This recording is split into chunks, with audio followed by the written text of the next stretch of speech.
वालेकुम अस्सलाम जुम्मन भाई, कैसे कैसे याद फरमाया क्या हाल है? मैं अपना हाल क्या बताऊं सेठ जी, मेरी किस्मत मारी गई। स्टील प्लाइन की नौकरी छोड़कर काश्तकारी में फिर गया, खेत खलियान में लग गया। काश्तकारी से अपने बच्चे को पढ़ाया लिखाया। 3 बेटियां हुई, एक का नाम आयतल लदी, दूसरे का नाम सिरातल लदी, तीसरे का नाम तबारकल लदी। तीनों की शादी कर दी। 3 बेटे हैं, एक का नाम मिस्टर बाबू, दूसरे का नाम खुद्दर बाबू और तीसरे का नाम चक्कर बाबू। मिस्टर बाबू को ग्रेजुएट करवाया, मिस्टर बाबू को बीएड पास करवाया और खुद्दर बाबू को बीएससी करवाया और चद्दर बाबू को ग्रेजुएट करवाया। अरे जुम्मन भाई, ये गिरीश क्या है? गिरीश मोबिल का नाम है क्या? अरे शेर साहब, आप शेर बोल रहे और आपको ये भी नहीं मालूम कि गिरीश एक पाए का नाम है? अच्छा जुम्मन भाई, आप ग्रेजुएशन बोल रहे हैं क्या? हाँ वही क्रिश्चियन बोल रहा हूँ। अरे जुम्मन भाई, आप अपने बच्चों को इतना पढ़ाने लिखाने के बावजूद भी इस कदर परेशान और फटीचर क्यों बने हुए हैं? इमाम साहब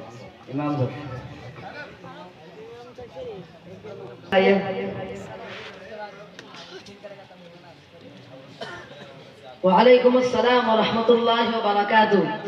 कैसे हो सेठ मुकद्दम साहब? मिजाज शरीफ खैरत तो है?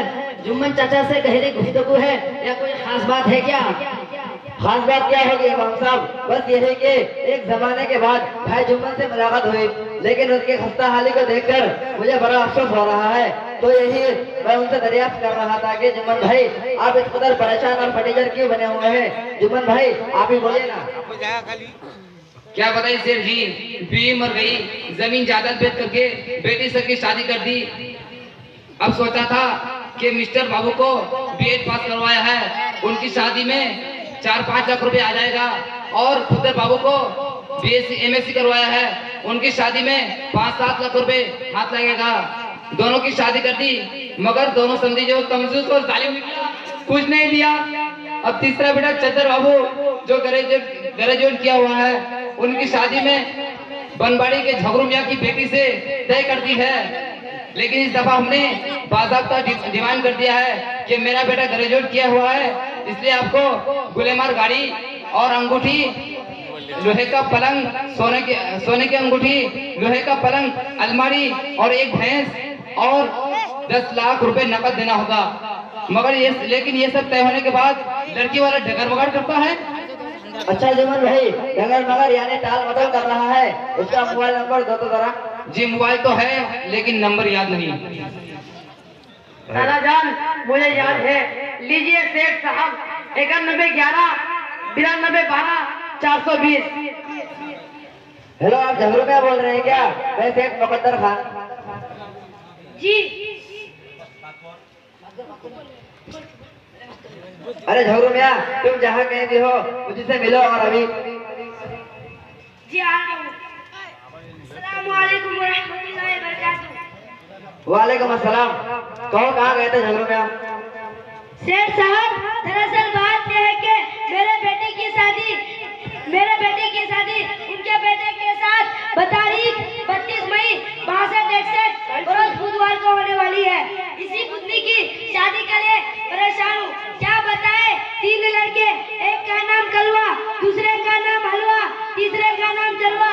तीनों को पढ़ा लिखा कर जवान किया, शादी करा दी, तीनों नालायक निकले, बीवी की बातों पर अलग हो गए। अब बुरा हो चुका हूँ, जमीन जायदाद भी नहीं, दूसरे तलाक साहबी और दहेज के लिए मोटू चौधरी से 2 लाख रुपए सूद लिया हूँ और आसपास के गांव में कुछ चंदा भी किया हूँ। सब मिला के 2,25,000 रुपए आया है। बड़ा अच्छा हुआ कि आपसे मुलाकात हो गई, वैसे ही तो आपसे मिलने का इरादा था। कहो, क्या बात है झगड़ू मियां? सेठ जी, कम से कम 20,000 रुपए चला देता तो बड़ा अच्छा होता और मेरा कुछ काम आसान हो जाता। अरे झगड़ू मियां, तुम्हें मालूम नहीं, हमारे घर में खुद 53 आदमी का खर्चा है। इसके अलावा लोगों को तो सदका खैरात करते रहते हैं, इसलिए मेरे तरफ से ये उम्मीद खत्म कर लो और जाओ जाके झगड़ू में और जाके जुम्मन भाई का सारा फरमाइश पूरी करो, क्योंकि जैसा गुड़ दोगे ऐसा मीठा होगा। लड़का ग्रेजुएट है। सेठ, अगर आप गुस्सा ना हो तो एक बात कहूँ, वैसे ही तो आपके सामने जवान जलाना नहीं चाहिए। छोटा मुंह बड़ी बात, ऐसा लगता है कि आप जुम्मन मियां का गधा बेचो रहे हो। आप दलाल है क्या? सेठ जी, तुम्हारे जैसे लोग दलालीगिरी करके लड़के वालों को आसमान पर चला देते हैं और हम गरीबों पर जुल्मत के पहाड़ तोड़ते हैं। यही वजह है शेख मुकद्दर साहब, अक्सर घर में लड़कियां जवान पड़ी हुई है, बेचारा कमजोर मजदूर बाप के पास इतने पैसे नहीं होते कि अपने बेटी की शादी करा सके। खामोश हो जा, दो कौड़ी का आदमी नहीं भिखारी मेरे पास जबान चलाता है। अरे नहीं नहीं शेर साहब, समझी साहब गुस्सा हो रहे हैं, आप इनको माफ कर दीजिए। समझी साहब, आप यहाँ से चले जाइए बराए करम। अरे जुम्मन भाई, आप कहाँ फंस गए? वो भिखारी 2 टके के आदमी से अपने बेटे की शादी तय कर दी और जहेज देने से डरता है। वैसे तो तुम्हारा बेटा ग्रेजुएट है, मैं भी एक लड़की का बाप हूँ, मैंने भी अपनी बेटी की शादी की है। आपको मालूम है लड़का सिर्फ मैट्रिक पास है, मगर हमसे कुछ मांग नहीं किया, फिर भी मैंने अपनी बेटी को जहेज में बहुत कुछ दिया। पलंग, अलमारी, वॉशिंग मशीन, फ्रिज के अलावा 8 लाख रुपए नकद भी दिया और यहाँ तक के 1 किलो सोना, 2 किलो चांदी भी दिया और दुल्हा ब्याह को 51,000 का जूता, 80,000 का शेरवानी और 3,000 का चड्डी भी दिया। अरे बस कीजिए, आप लोगों की बात सुनकर मेरा कान फट गया। ऐसा लग रहा है कि आंखों से खून बहने लगे। तौबा तौबा, अस्तगफिरुल्लाह अस्तगफिरुल्लाह, ला हौला वला कुव्वता इल्ला बिल्लाह। अरे इमाम साहब, ये तौबा अस्तगफिरुल्लाह क्यों पढ़ रहे हैं?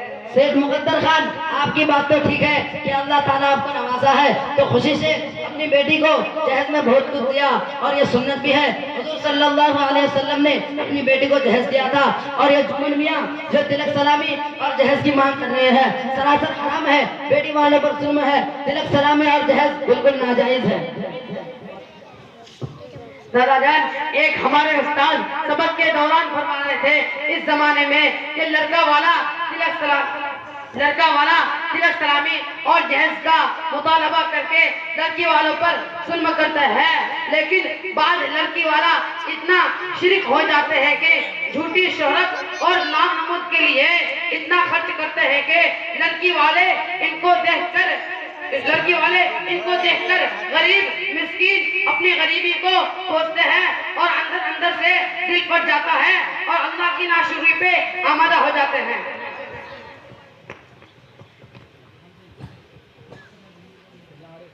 चुप रहिए इमाम साहब, चुप रहिए, चले चुप रहिए इमाम साहब।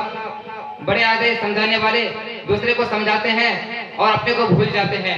सही कहते हैं कि शोरबा के साथ जो आता है आने दो। आपने अपने बेटी की शादी की है, क्या आपने जहेज नहीं लिया है?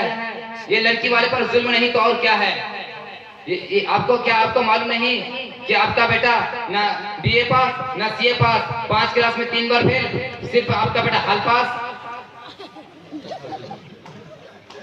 अरे जुम्मन मियां, हमने तो तिलक सलामी छोड़ा ही लिया है, वो तो लड़के वालों ने जहेज में दिया है। और आपको क्या मालूम, तिलक सलामी तो सुन्नत है। जाइए जाइए, हल जुतिए, घास काटिए और गोबर उठाइए।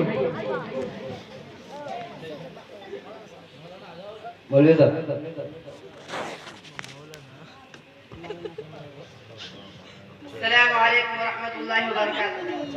वालेकुम अस्सलाम व रहमतुल्लाहि व बरकातुहू। खैरियत से हो मौलाना लाड साहब?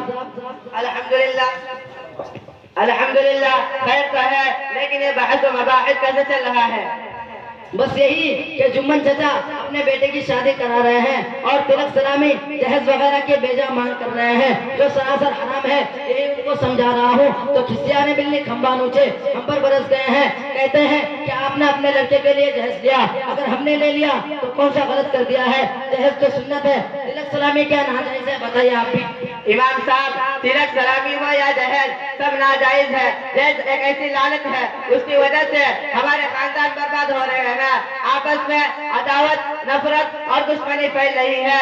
मुस्लिम मुआशरे में तालीम की कमी से शादी जैसी नेक और आसान काम को नहायत ही दुश्वार बना दिया है। दरअसल आज हमारा मुआशरा अरिस और लालची बन गया है।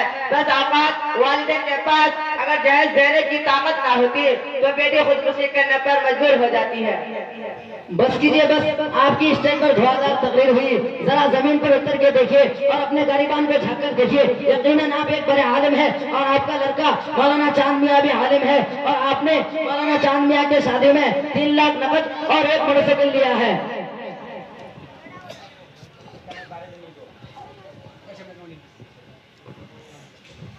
इमाम साहब, आपको एक गलत खबर मिली है। मैं तो अपने लड़के का शादी में कुछ नहीं लिया है। यकीन ना हो तो लीजिए मेरा समधी का फोन नंबर और मालूम कर लीजिए। 11 22 33 44 55। हेलो, अस्सलाम वालेकुम व रहमतुल्लाहि व बरकातुहू। वालेकुम अस्सलाम व रहमतुल्लाहि व बरकातुहू। आप मौलाना जाफर कादरी की समधी बोल रहे हैं क्या? जी अभी थोड़ी देर के लिए आने की जहमत गवारा कीजिएगा।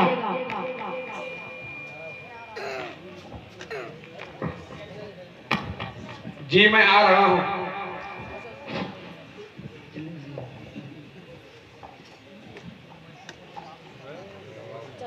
अस्सलामु अलैकुम व रहमतुल्लाहि व बरकातुहू। वालेकुम अस्सलाम व रहमतुल्लाह। जी फरमाइए, हाजिर खिदमत हूँ।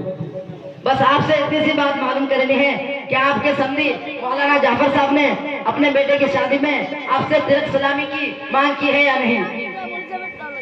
सबने सबने कुछ नहीं कहा था, लेकिन उनके साहबजादे ने किसी दोस्त के जरिए फोन किया था कि 3 लाख रुपए नकद और एक मोटरसाइकिल देना होगा, वरना मेरे वालिद नाराज हो जाएंगे। वो आपको खोलकर नहीं कह सकते कि लेकिन वो मुझको इशारा कर दिया था। उस वक्त से हमको बड़ी परेशानी हो गई थी, क्या मैं बेटियों वाला मरता कि नहीं करता। 2 सालों से लॉकडाउन की वजह से सारा धंधा पानी बंद था, लेकिन खैर खुदा करके कर्ज ब्याज लेकर के सारा इंतजाम करना पड़ा। बेटी वाला तो वैसा ही कहीं का नहीं रहता, जायज ना जायज सब धरा जाता है। दादा जान, आप तो जाहिल हो, खेती बाड़ी में लगे रहते हो, आपको दुनिया के बारे में कुछ मालूम नहीं। लेकिन ये आलिम मौलवी सभी लोग जहेज तिलक सलामी लेकर लड़की वाले पर नजर डाल रहे हैं। क्या मालूम क्या सही है क्या गलत है? क्या अच्छा होता हम अपने उस्ताद मोहतरम मुफ्ती कफायतुल्लाह साहब को बुला लेते और सही मसला मालूम कर लेते। अभी दूध का पानी हो जाता, क्योंकि हम मुसलमान हैं। किसी ऐसा ना हो हम अपने गलती की वजह से अल्लाह नाराज हो जाए और आखिरत बर्बाद हो जाए। होगा ये तो सही है। चलो बुला लो मुफ्ती साहब को। अस्सलाम वालेकुम रहमतुल्लाहि व बरकातुहू। वालेकुम अस्सलाम व रहमतुल्लाहि व बरकातुहू। हजरत मुफ्ती साहब, मैं आपका शागिर्द नाहिद बोल रहा हूँ। बोलो बेटा, क्या हाल है? हजरत मुफ्ती साहब, एक मसला दरपेश है, अगर आप तशरीफ लाए तो बड़ी नवाजिश होती। मैं आ रहा हूँ। अस्सलामु अलैकुम व रहमतुल्लाहि व बरकातुहू। वालेकुम अस्सलाम व रहमतुल्लाहि व बरकातुहू। बोलो अज़ीज़, क्या मसला है? हजरत मुफ्ती साहब, ये मेरा दादा है। हजरत मुफ्ती साहब, ये मेरा दादा है, खेती बाड़ी करते हैं और मेरे चचा की शादी है। इसमें जहेज तिलक सलामी का डिमांड कर रहे हैं और लड़की वाला बेचारा बहुत परेशान है। ये इमाम साहब कह रहे हैं कि तिलक सलामी जहेज नाजायज है, ये मौलवी साहब कह रहे हैं कि नाजायज है, लेकिन दोनों अपने अपने लड़कों का जहेज लेते हैं। जहेज लिया है, जहेज दिया है। मेरा ख्याल तो ये है कि आलिम जाहिल मौलवी सब जहेज लेते हैं। अब आप ही बताइए सही मसला क्या है? हाज़रीन किराम, निकाह हुज़ूर अकरम सल्लल्लाहु अलैहि वसल्लम और तमाम अंबिया की पाकीज़ा सुन्नत है। निकाह नाम है, 2 गवाहों के सामने इजाब और कबूल की, न बारातियों की लंबी कतार, न तिलक सलामी और न जहेज, न हमदाद से हमदा, न खाने का नज़्म, न सरपा न खर्च, निहायत आसान है। निकाह की सुन्नत हुज़ूर सल्लल्लाहु अलैहि वसल्लम ने फरमाया, इन्नहा अज़म निकाह बरकतन व ऐसरु मऊनतन। अच्छी सबसे बाबरकत निकाह हुआ है जिसमें खर्च कम हो। लेकिन आज हमारे माशरे में इतना बिगड़ चुका है कि अमीर लोग इतना खर्च करते हैं कि गरीब घराने के बेटियां वालिदैन के गुर्बत देखकर खुदकुशी करने पर मजबूर हो जाते हैं। मैं तो ये समझता हूँ कि चौधरी और सेठ लोग जो शादी ब्याह में लोगों को दिखाने के लिए खर्च करता है, अपना पसीना का माल क्या होता है, उन्हीं गरीबा मिस्कीन के खून का सौदा करके माल जमा करता है। जैसे भाई को भाई से लड़ाते हैं, जमीन का मामला हो या कोई झगड़ा मुकदमात में भेजकर नाजायज फायदा उठाकर माल जमा करता है, फिर उन्हें गरीबा मिस्किन को दिखाकर अपने लड़के या लड़कियों की शादी में फजूल खर्चा करते हैं। तिलक सलामी जहेज बिदअत है, हालांकि फजूल खर्च करने वाला शैतान का भाई है। हजरत मुफ्ती साहब तिलक सलामी और जहेज रस्म बिदअत शुमार करते हैं, हालांकि तो हुजूर सल्लल्लाहु अलैहि वसल्लम की सुन्नत है। आका मदनी सल्लल्लाहु अलैहि वसल्लम ने अपनी प्यारी बेटी हजरत फातिमा रज़ियल्लाहु अन्हा को भी तो जहेज दिया था। खामोश रहिए, आप पीछे से बोली अवाम के दिमाग को खराब करके रखा है और जहेज को सुन्नत नबी में करार देकर पूरे माशरा को तबाह और बर्बाद कर रहे हैं। ये सरासर आप लोगों की गलत फहमी है कि जहेज सुन्नत नबी में है। हुजूर सल्लल्लाहु अलैहि वसल्लम कतन जहेज नहीं दिया, और जो कुछ दिया है वो हजरत अली रज़ियल्लाहु अन्हु महर के रकम सीना बेचकर घरेलू आशिया का नज़्म करवाया है। सीरत का मुताला कीजिए और दिमाग से जहेज का कीड़ा बाहर निकाल लीजिए। बहरहाल मैं अर्ज कर रहा था, तिलक सलामी जहेज शरअन जायज नहीं है। हजरत मुफ्ती साहब हम लोग गलत फहमी में थे, बहुत अच्छा हुआ कि आपसे मुलाकात हो गई और जहेज की हकीकत मालूम हो गया कि नाजायज है। इंशाअल्लाह मैं खुद इससे बचने की कोशिश करूंगा और लोगों को भी इस जैसी जहेज लानत चीज से बचने की तलकीन करेंगे। अस्सलामु अलैकुम वरहमतुल्लाहि वबरकातुहू।